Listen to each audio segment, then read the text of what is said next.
Hello and welcome to the Root of All Podcasts. I'm Miles Newverth. And I am Devin Newverth. We're the Root Brothers. That's what everyone calls us. That's nothing. That's not a thing. I could have sworn we were the Root Brothers now. Make sure to add us if you like our cool new brother name. I figure like the Property Brothers exist. And their last name can't be Property. Technically, right? they do exist. That's true. But I don't see what that has to do with the Root Brothers. Well, as you can obviously tell from our cool new nickname, the Root of All Podcast is here to take a look at the monstrous amount of podcasts out there in the world and pick a couple to recommend to you each week. Yeah, we take our podcatchers and we cast them out into the ocean of all the podcasts out there. We reel in a couple good ones and we tell you about them every week, or 2 weeks now, we decided. Yes, every 2 weeks, because editing is hard and not our full-time job, so... Yeah. So this is what you get, guys. I think being aggressive towards the audience might be my new angle. So this is just what you get, guys. You're going to have to deal with it. Hey, be nice to our 12 listeners. Be nice to our friends and family. Yeah, fair. Most of our friends and family haven't actually listened to our most recent episode yet, so...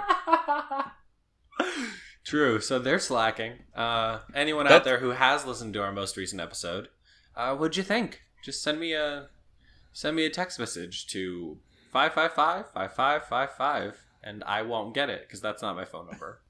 Good. But yeah, seriously... one thing I do want to say is that there are legitimately like 10 people that will listen to this podcast like on Wednesday when I put it up.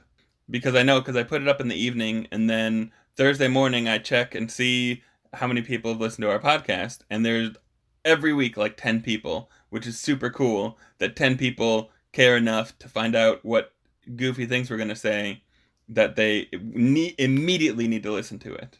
And that's just super cool. And thanks so much. And if you think that you need to listen to it right away, you should probably like tell someone else that they should listen to it also. Yeah, we appreciate y'all. Spread the word of Root, the Root Brothers. Just go ahead and just download the podcast onto a flash drive and just hand it to someone. Even if it's not your friend or anyone that you know, just and be like, listen to this, and then walk away. You don't have to talk to anyone about anything. CDs it's great. And hand it out in your Uber. If you drive Ubers, hand it to people. Check out this podcast. It's not even mine. It's just like some cool guys. Just some cool brothers. Or you could share it on the internet, too. Yeah, that'd probably be more effective than the Uber thing. And easier, because downloading, and it costs money for flash drives and CDs. Yeah. And you have to become an Uber driver. Yeah. And that's a whole thing. Apparently. I've never done it, but I assume it takes time. So what are we talking about this week, brother?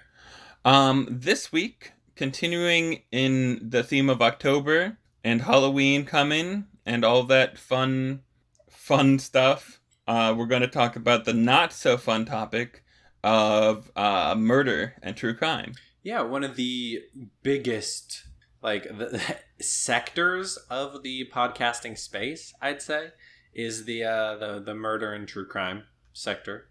There are so many. Yes, it is a little overwhelming. I've dabbled in it a bit. There's a few that I've listened to. I've been to some live shows. Obviously, one of the more popular ones out there right now is My Favorite Murder, and I went and saw them live, and it was amazing. Very cool. Their hosts are very, very charming. But we did need to narrow it down a little bit, because just murder is a lot. There have been a lot of murders in time. In all of time, there have been many murders, and so we wanted to narrow it down a little bit. So we both chose, I believe, Halloween-specific murders, or murders that occurred on or near Halloween. Yeah. So, thanks to, I don't know what podcast you listen to. I knew you were overwhelmed, so I had my lovely partner, Ame, send over some recommendations for you. Because she's well-versed in the murder podcast sector of the world. So I don't know if you used any of those, but I appreciate her willingness to shoot you some help. I actually did pick one of the ones that she recommended. So yeah, thanks so much, Ame. And I can kind of jump right into that. Rad. So the podcast that I did cover for this episode is the True Crime Enthusiast podcast, which is hosted by Paul, also known as the True Crime Enthusiast, which he says multiple times in each episode. Good. That's the name of his whole thing started as a blog, and he is an aspiring writer. Sure. And his other passion is true crime research, and so he kind of combined the two together and does this thing. He discovered around this time that he started his blog, he started listening to podcasts and decided that he should do one of those. This is the guy with the excellent, just like amazing accent, yeah? Oh, it is brilliant. As an American person, he has a wicked sweet accent, and it's like just North uses English, right? Like yeah, Liverpool kind of sounding. I'm awful at accents, but it's fantastic. All right. He has some sweet turns of phrase that he uses too. He's like some of the phrases that just like caught my ear are. He said, "In a couple of weeks, I'll be so street you won't believe." Yes. That's a sentence that he said, and that is awesome. Yes, so street you won't believe. Another phrase that he uses talking about like support that he's given is he constantly talked about how he's bowled over by support. So he focuses on true crimes in the UK and Ireland. Cool. Specifically, and he listens to he listens to other stuff too, but he focuses on listening to other true crime podcasts that are in the same area, partially just because he's an enthusiast and he's fascinated, but also he wants to make sure that he's not just like putting out the same cases that other podcasts are putting out. Right. Some of the other phrases that he used that I just caught my ear, which is a phrase that I've said twice now. He said, "It's Halloween, isn't it?" Which mostly caught my ear because I've been listening to Bim Bam a lot, and every time they do an awful British accent, they end almost every sentence with "isn't it?" Yeah. And so every time he said "isn't it," I just like caught my, I'm like, huh. Oh. I thought the McElroy brothers were being hacks, but it's legit. No. They're definitely being I adore hacks. them. They are great. being hacks whenever they do their accents, but it's in a loving way. Yeah. I just it's one of those things where they obviously over exaggerate it, but still like to hear kind of where it comes from is just because I've been listening to them, it just kind of piqued my ears. And then he said, describing something that he thought was large, he said, "It sounds loads." Loads. Yeah. All right. Sounds loads. So those are some just discussing his accent and how he speaks. The episode that I am talking about on this episode of our podcast is the Halloween Murders is the name of it. It was the 6th episode ever. Oh, now that you've moved on, I have a brief useless anecdote about accents. Okay. Great. So I was LARPing recently because I'm a big old nerd, and I've LARPed for the first time, and it was amazing, and it changed my life. But throughout the week, so I was playing Karen Ellefson, and I was doing about this sort of accent here. Nothing too heavy, but a little one of my Irish accents that'll do. And I ran into this other guy, and he was also doing an Irish accent. And at some point, it comes up like vaguely still in character, but kind of out of character, that we are doing false accents, both of us. And I admit that I'm from the Midwest of the United States. And he asked me to guess where his accent's from. And I have no idea. I'm like, it could literally be anything. Come the end of the like in-game portion of LARP, he comes up to me and starts talking to me in this like thick Northern English accent. And he's like, no, I can't even mimic it right now. But he's like, this is what I actually sound like. And I'm like, see, of all the things I would have guessed, this would have been the last one. I'm like, and I wanted to ask him, and I should have like, what's it like you putting on a false accent in a situation where other people who are putting on false accents are mimicking your regular accent. Like, what's that like for you? Yeah, it's wild because you're trying to put on a false accent and you have all these people around you putting on your accent. Yeah. Pretend. Yeah.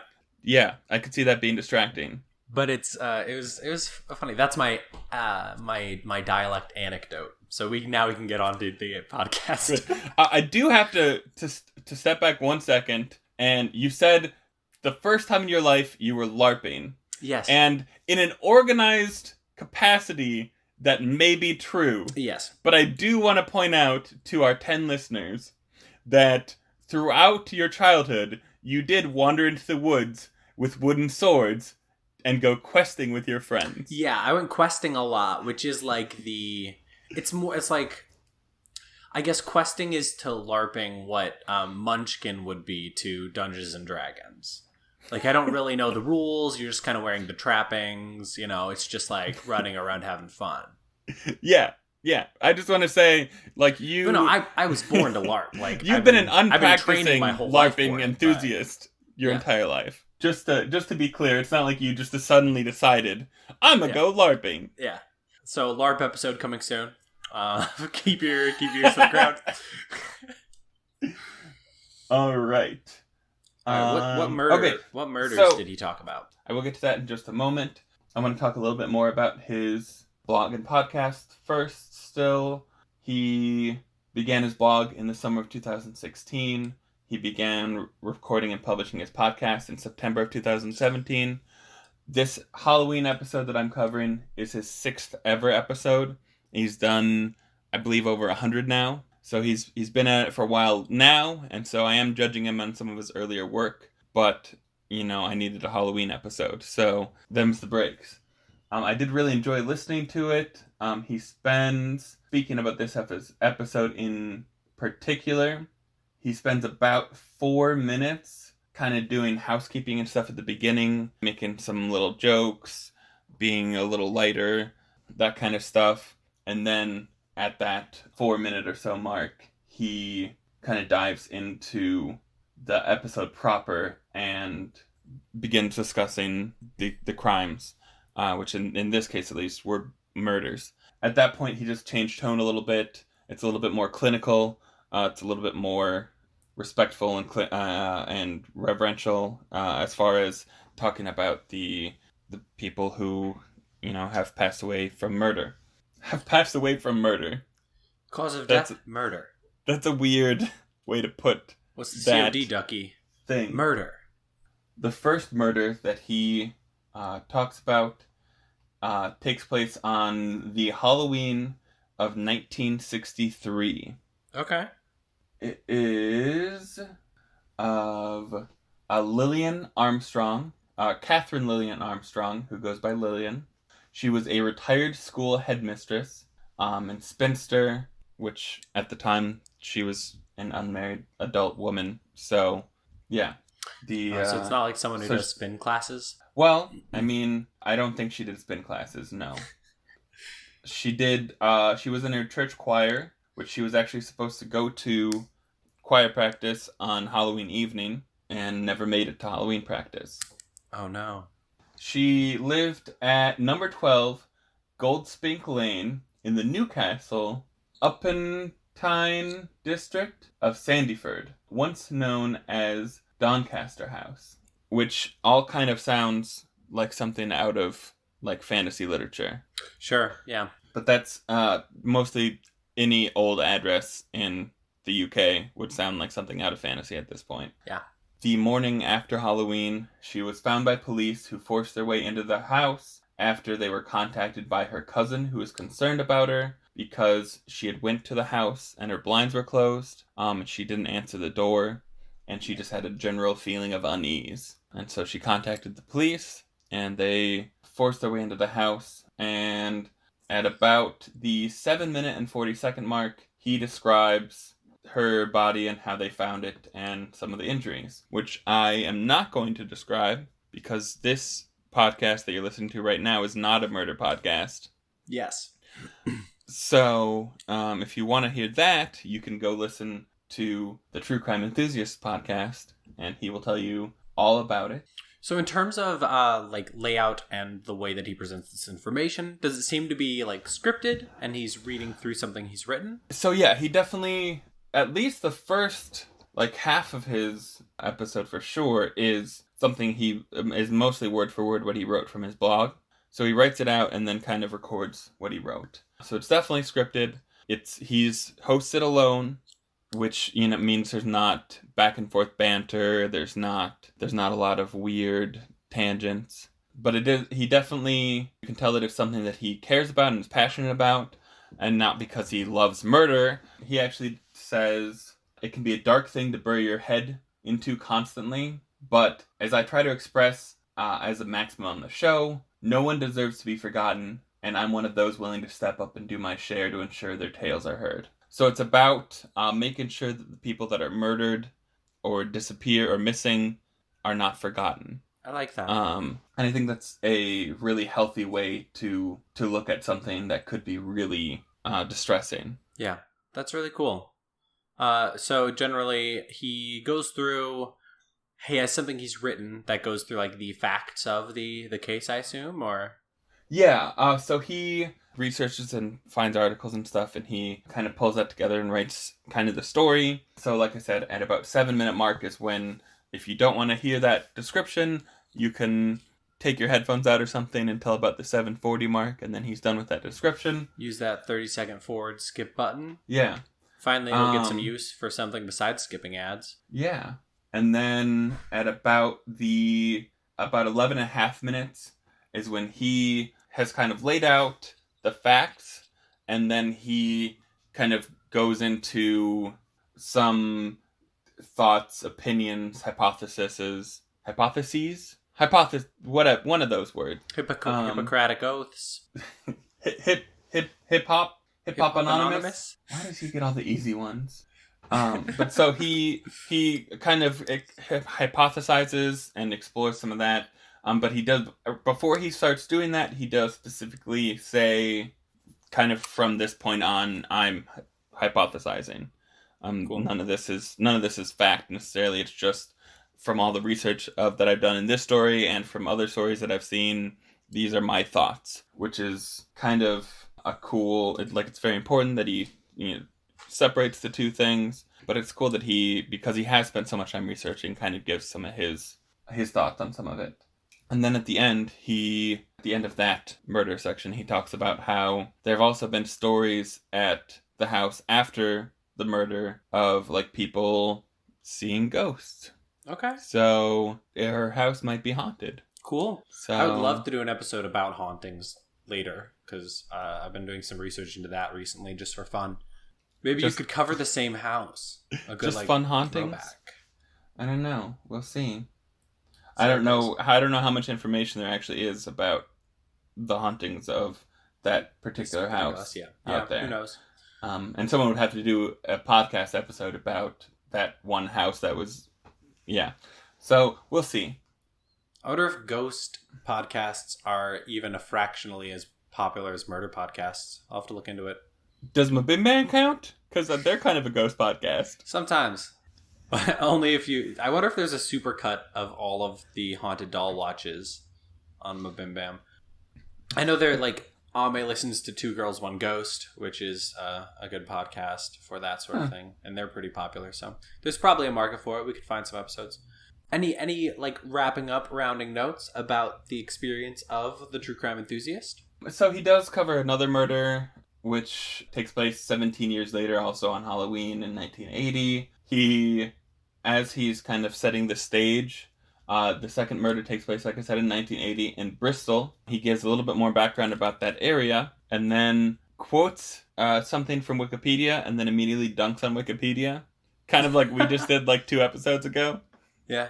And then he kind of gets into the second murder, which was of Derek Grain.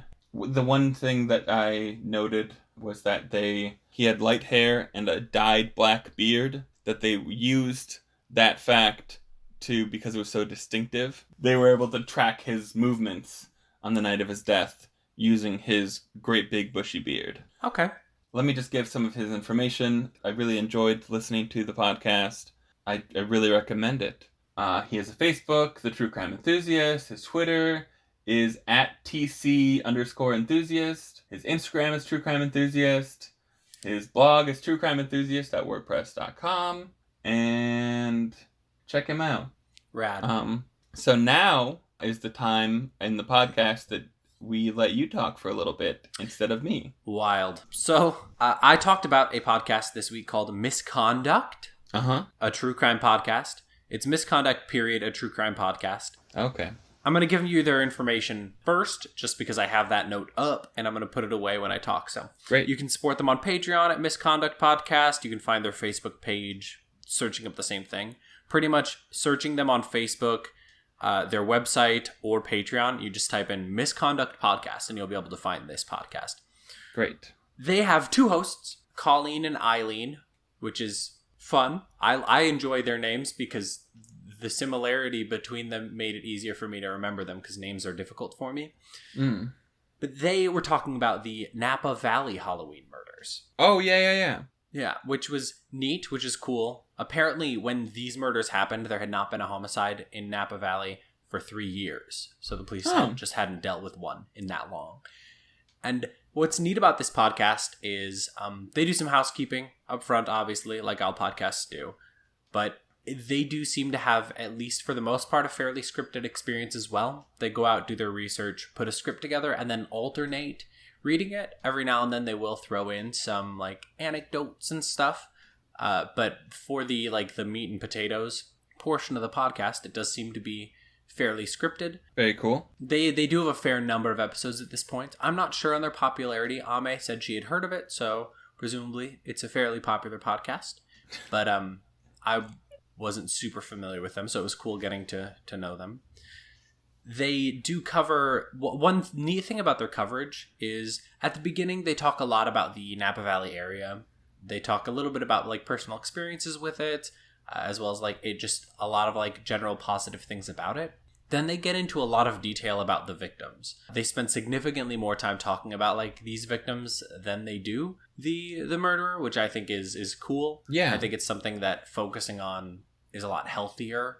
I know there are people out there who are like thirsty to hear facts about murderers in a way that's not necessarily healthy or helpful for like that sort of growth. It's just not good for anyone. No. The culprit in this murder, I'll talk a little bit about it, but an interesting note I thought was made a deal, like pled guilty and will spend the rest of his life in prison. But the death penalty was off the table because of that as part of the deal. But also he can never benefit financially from like this murder or this story. It was like part of the deal that he made when he pled guilty. So I thought that was neat. I think that's something that should be on the table more often. That should be the idea that would be a thing is mind-boggling. But, it happens. Though, I mean, spending the rest of your life in prison, I'm not sure. I don't know how prison works because You've never been there? I've never been there, and I feel like a lot of times it's intentionally not talked about in the media because it's not a great system, but people don't want to change it. So I don't know much about it personally. So I don't know what you would do with money you earned in prison. Buy ramen noodles, I think, mostly. Yeah. But yeah, so I thought that was an interesting thing to note. But yeah, that was dark. Yeah, but Eileen and Colleen go through the murder. Should I go through the highlights of the murder itself, or it's completely up to you, brother. It's completely up to you. It's your podcast. All right, I'll give you all the cliff notes. But I would recommend listening just to get more information about who these women were. There are 3 women who lived together in Napa Valley.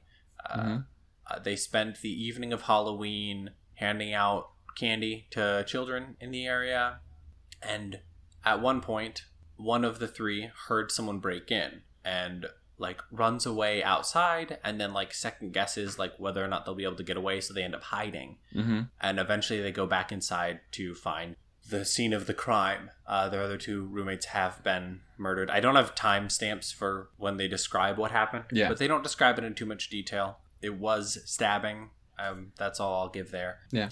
The police end up interviewing thousands of people and taking a lot of DNA because the second victim actually put up quite a bit of a fight, and the murderer ended up leaving some blood at the scene.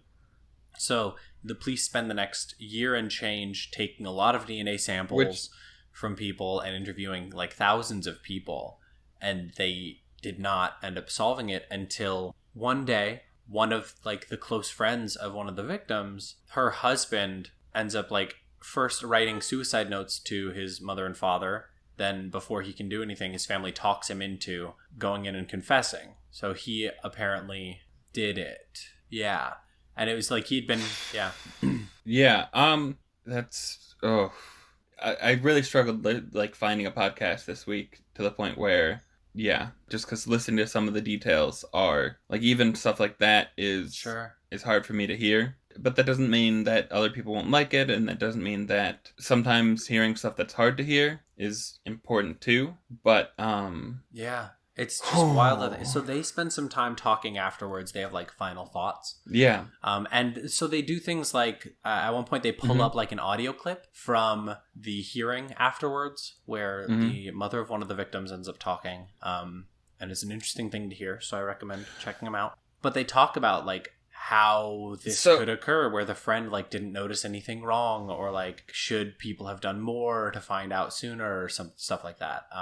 Which is interesting to get their opinions. I have an important question that's not about the murder, but it's about the podcast. Okay. When they played that clip, did they like put that audio into the recording, or did they just like play it over near the microphone? They put the audio into the recording. Okay. Yeah. I'm sorry. The reason I ask is because I listened to like 3 different podcasts in preparation for this episode, and at least 2 of them played audio because they were from more recent murders.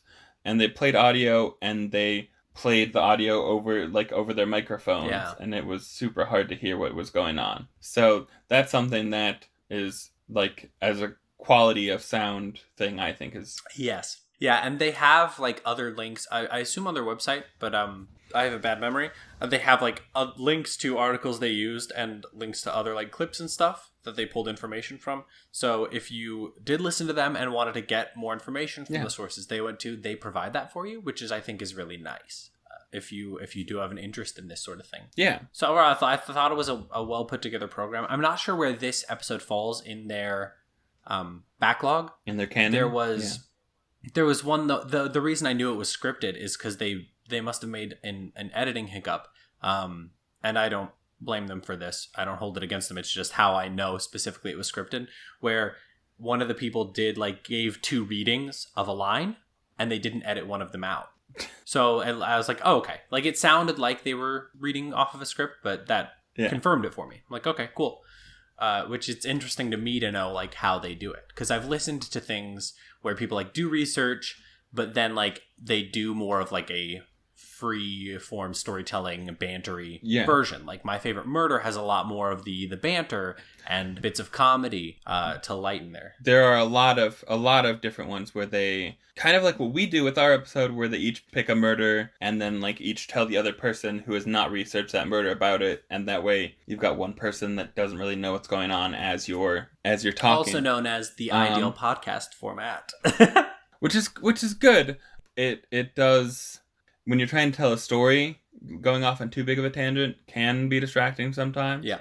And so at least for bigger chunks to be more scripted, I like in the murder format. Not that there isn't value in some of the other formats, but I just like some of the scripted stuff because you are telling a story, and losing linear track of that can be distracting and makes it easier to keep track of some of the threads of the story, I think. And I do think some of that comes with time as well. Yeah. Like having seen...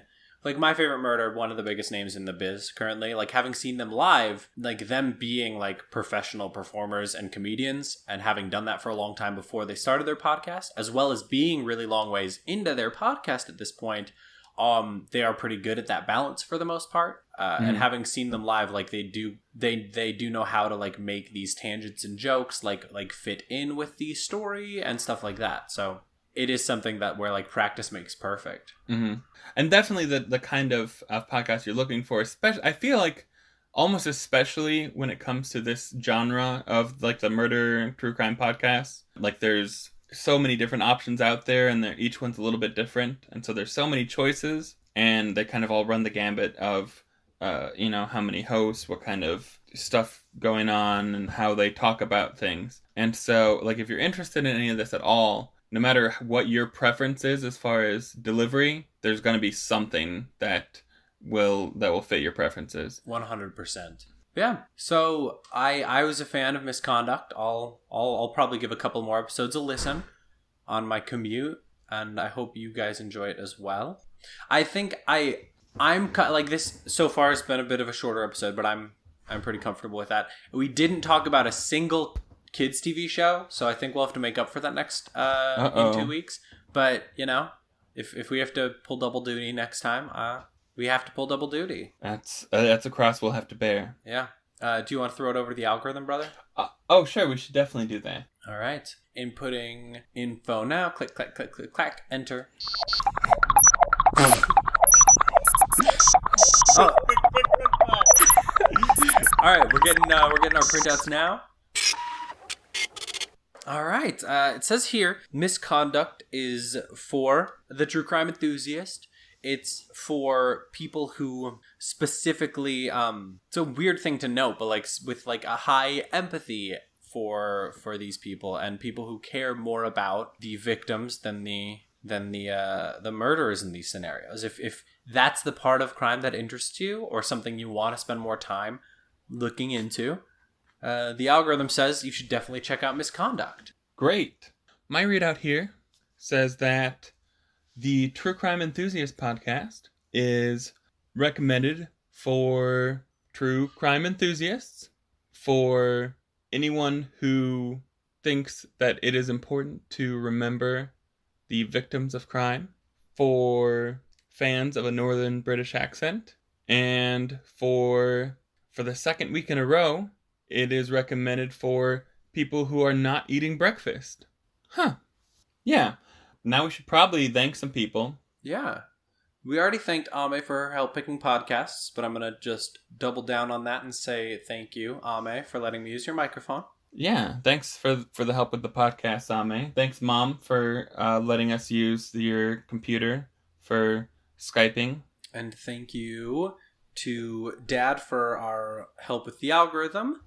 Thanks to viewers like you, whoever you may be. Yeah. And thanks to flamingos for usually making me laugh. All right. Flamingos are funny. Are they? Have you checked out the reboot of DuckTales? Oh no, we should end this. Brother, you got so close. All right, brother. I'll see you next time, okay?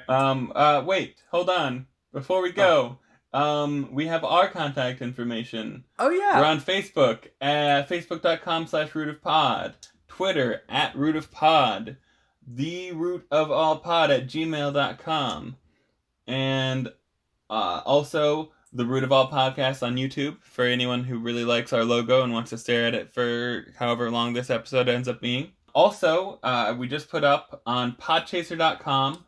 We will have a list of all of our featured episodes. Oh, yeah. So you can check those out. I think that's neat. On podchaser.com. So do all of those things. Seriously, every time I check and see, how many people listen to our podcast, I just get super excited as that number ticks up. If you're listening to us every time we come out, someone else will like us too, man. Just put some headphones on them, Robot Chicken style, and it'll be great. Trick them into a road trip with you. Take control of the radio. Just next time you see someone doing dishes, sneak up behind them and just put headphones over their heads real quick and push play, and it'll be great. Yeah. All right. Thanks for joining us, everybody. Love you, brother. Love you, brother. Bye. Bye.